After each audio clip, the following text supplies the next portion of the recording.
All right. So now let's talk about SQL injection here.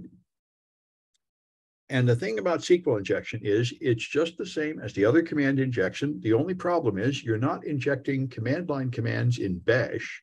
You're injecting SQL commands, and many people are not familiar with the language SQL. So the first thing is you have to learn how SQL works. And so you can do these commands here. If you SQL, you have databases, and each database contains tables. So I've got an example here, and you use show to see what's there. This query box is something that a normal user would never see. This is only the administrator would be allowed to have this amount of control over your database. But the administrator can show the databases, and there are two databases.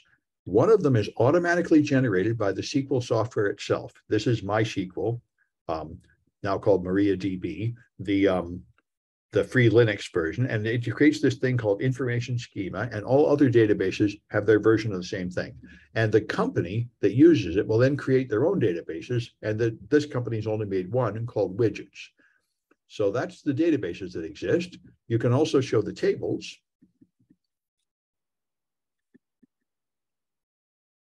And here it shows you the tables in the current database. So the widgets database contains a table called employees. All right. Now you can also select just fixed values. It's not that commonly done, but exploiters do it a lot. I can select a 1 and the answer is a 1. This is just like an echo. And you can select strings, and you can even concatenate strings together and do substrings of strings, which is something we'll do. And something we'll definitely do later is this.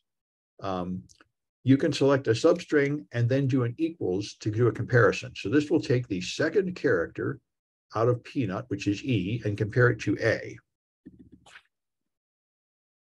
And that should be 0, which is false. It would be 1 if it was true. The second letter here is A. If I were to make it the third letter, then it would be true because the third letter is A. And now I get a 1. So you can do that sort of simple mathematics. Now we saw there's an employees table in the widgets database. So the administrator can just get all the data out of that table anytime with select star, which will dump all the contents of that data. And you see this has ID numbers, names, and social security numbers for some people. All right. And so, but you can also select just one field, like just ID, and then you'll get just the IDs. All right. And so the point is, when you get command injection, you will gain the ability to inject select commands like this. And now you have to find data that's interesting and steal it. And the way you do it is you work from this information schema tables, because that's one that's automatically generated by the database software, and you always know what the name is. So the information schema tables, you see there are many tables and much information in them, but you normally won't be able to do a select star. So what you can do is select just one fact more commonly. And so you can get the table names from information schema tables. And you get all the automatically generated tables, of which there are a lot. And down here you see the table from the other database, employees.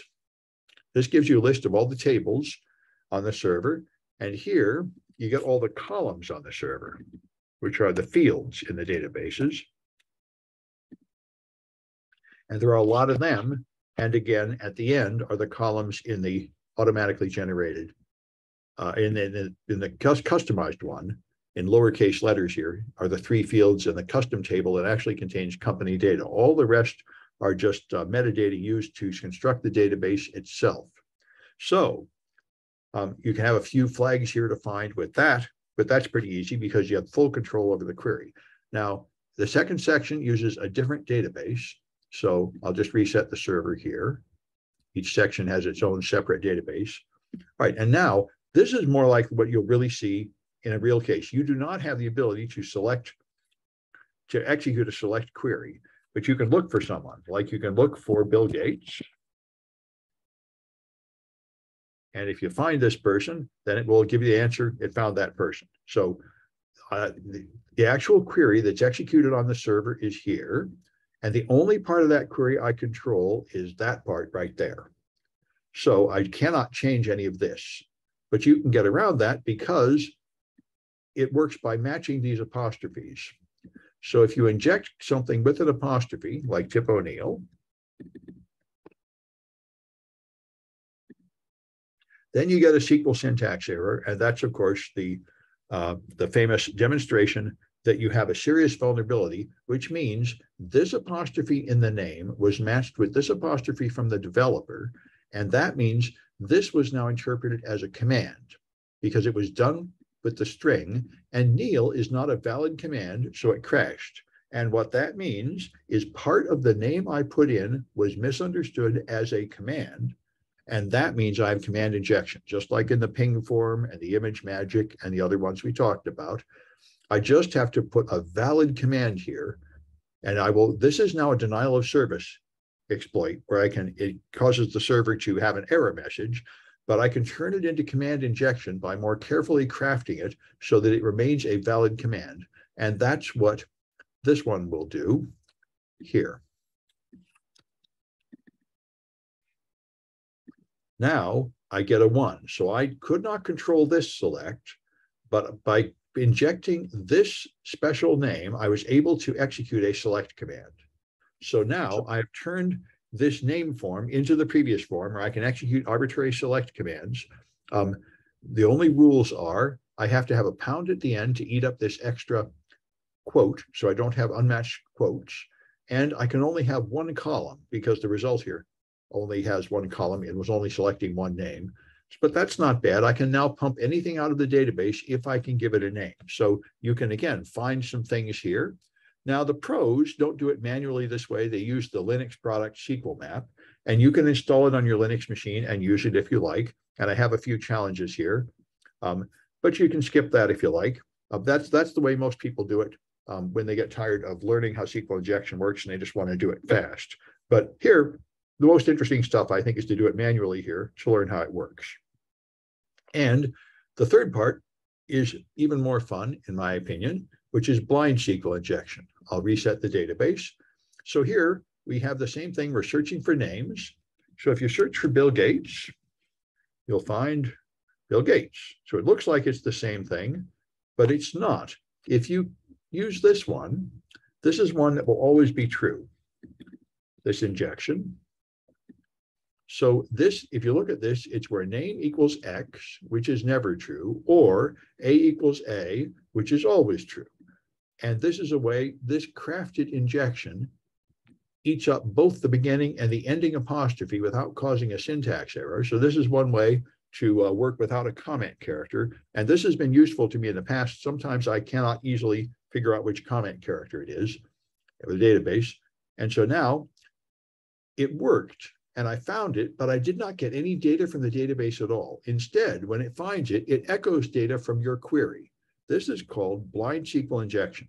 You can inject a command, and the command is executed, but you do not see any output of the command at all. All you get is the echo of the data you put in. However, you can still learn something this way. At the end, I have A equals A.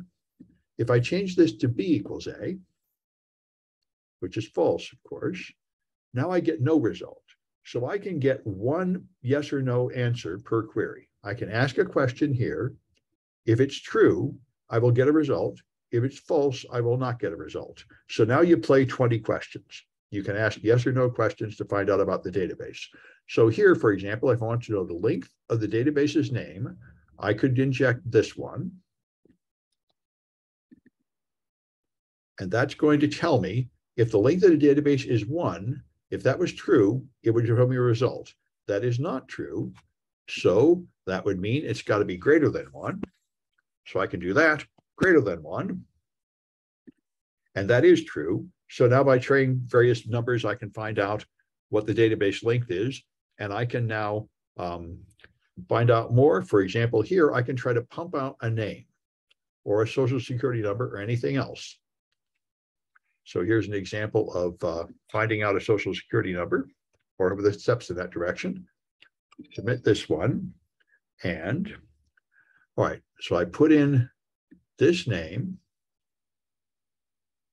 And I cut off the name somehow, so it's not going to work. Let me get the whole thing there. There we go. All right.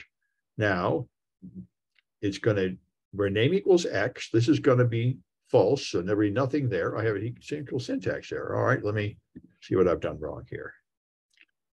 I want this one.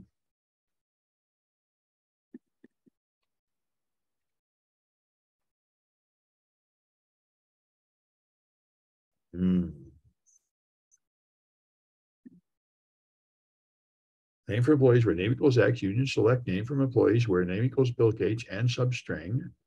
Name 1 equals B.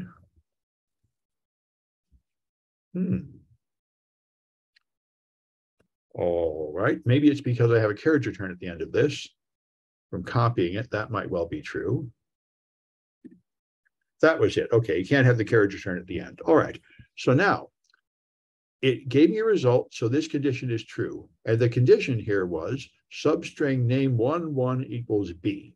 So I'm just checking for the name, not the social security number for this example, but I'm checking to see if the name equals the first letter of this name is B. And therefore, if I change that to C, it will be false. All right. And by the way, you don't have to do 26 guesses to find a letter. Letters are treated as numbers. So I can say less than C, and that will be true. So you can split the space you're guessing in half with each query, and it won't take that long. And so you can learn things, even without the ability to see any answers directly. You can pump out passwords and so on this way, and it's kind of a fun logic puzzle. And of course, SQL Map just does this automatically. So it does hundreds or thousands of queries to pump out this data. So you can give that a try. If you want to practice some SQL injection, it is logically the same as all the other injections, but the fact that it is this language SQL is a bit of a twist. All right.